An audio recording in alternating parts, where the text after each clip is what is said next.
In 1994, you and Professor Temple Grandin published a paper which is very well cited, very well read, and many people know about it. You observed 3,000 formula-fed calves and who were properly restrained, who were slaughtered with a sharp knife, and who were slaughtered with by a very well-trained slaughter operative. Many people may argue that that was 1994.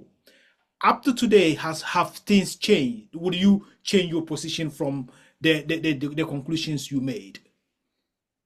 I have not reread the paper recently. Yeah. Being emeritus, I don't always get back to papers. Um, Overall, I think the conclusions are solid. I think where the new work that I'd like to discuss comes in is the technical definitions of what is going on. I Okay. think the behavioral observations that Temple made, and I did not do those measurements. I worked with Temple on writing it up and framing it for her in terms of the kosher and halal issues that they represent.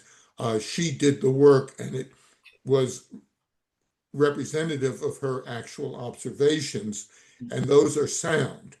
I think the big change is this question of where are those signs that people were using of loss of posture, loss of corneal reflex, what do they mean and how do we interpret them?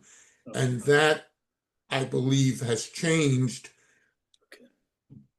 essentially to the benefit of the humanity of kosher and halal slaughter.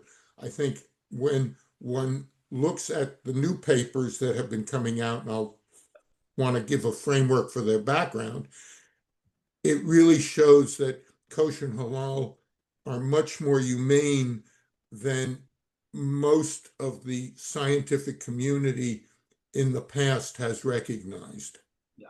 When you say kosher and halal, do you mean kosher slaughter without stunning or kosher halal slaughter with stunning? Where do you stand? Which one are you When I, talking about? when I talk about kosher and halal, because kosher does not permit any pre-slaughter stunning.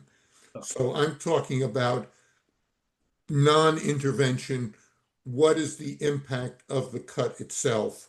Yeah. And what happens from the moment of the cut Yeah. until the animal is in a state where we want it. And again,